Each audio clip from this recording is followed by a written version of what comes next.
Hello and welcome to the second episode of The Fifth Chair.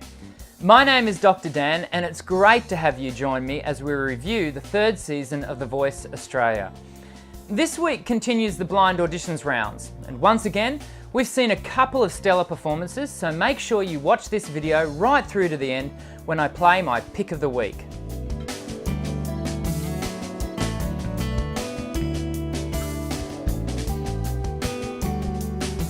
Without further ado, let's start the review. See what I did there?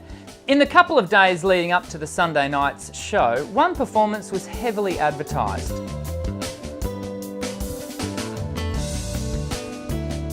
Jess Burney's 90-second rendition of Pia Jesu was a TV producer's dream. Simply, the sounds that Jess made were not what we expected to hear from a person who looks like Jess.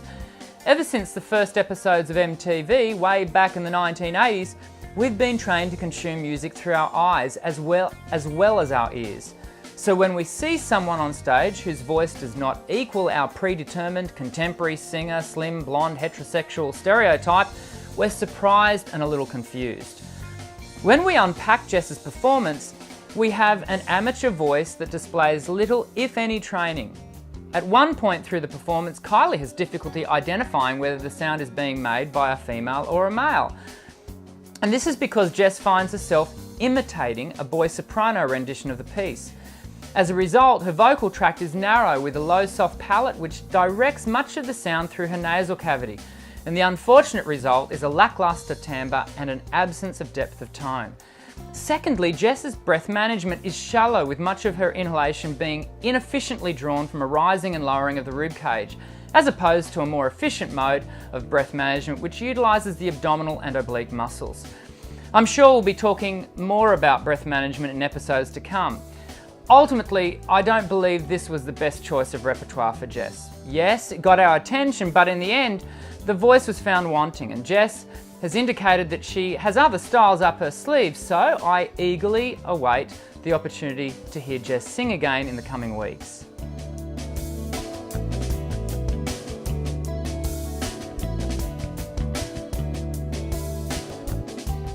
Dreams are free, but reality does have a cost.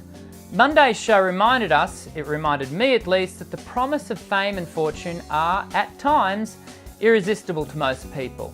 I'm specifically talking about the performance by one of my singing teacher colleagues, Lucy M. Lucy runs a singing teaching studio in Melbourne with tremendous amounts of support from her dad, a true family business.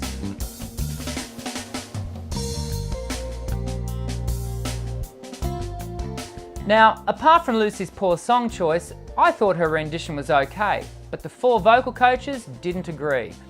Lucy didn't receive a single chair turn. Now, I wonder whether Lucy contemplated the ramifications for her business and the reputation as a singing teacher if she didn't get through. Now, I don't know Lucy, but if I did, my advice to her would be summed up by saying, it's okay, this too shall pass. Now, if you're sitting at home watching this video and seriously contemplating auditioning for a TV talent show, I want to impress upon you the importance of considering the ramifications of all possible outcomes, good and bad, success and failure. Yes, these shows can be a wonderful experience of growth and development for the contestants, but for some, they can be completely devastating. It's not the show's fault. We all enter at our own risk.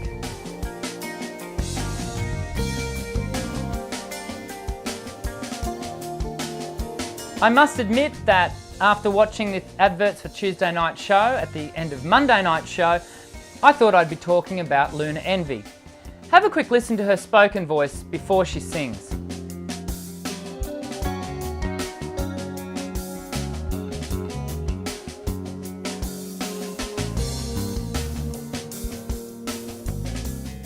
Now that Kardashian sound is called vocal fry. So named because it sounds like frying bacon and eggs.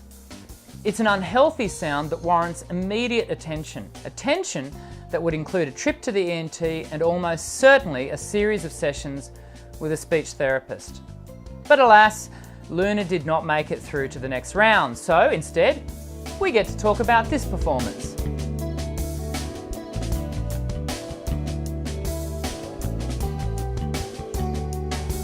Peter White proves the very point I made last episode. Bigger isn't better, it's simply easier. Peter proves this by performing the front end of Sweet Disposition with an inconsistent tone and an inaccurate intonation. His breath flow is not even enough to maintain vocal fold oscillation, and as a result, there are moments when his voice drops out altogether. But the moment he applies volume, the muscles within his larynx are able to activate enough to give us a better sound. Yes, this was a difficult song to choose. Difficult if you're not technically ready. This all being said, I hope Peter has the opportunity to develop as the competition continues.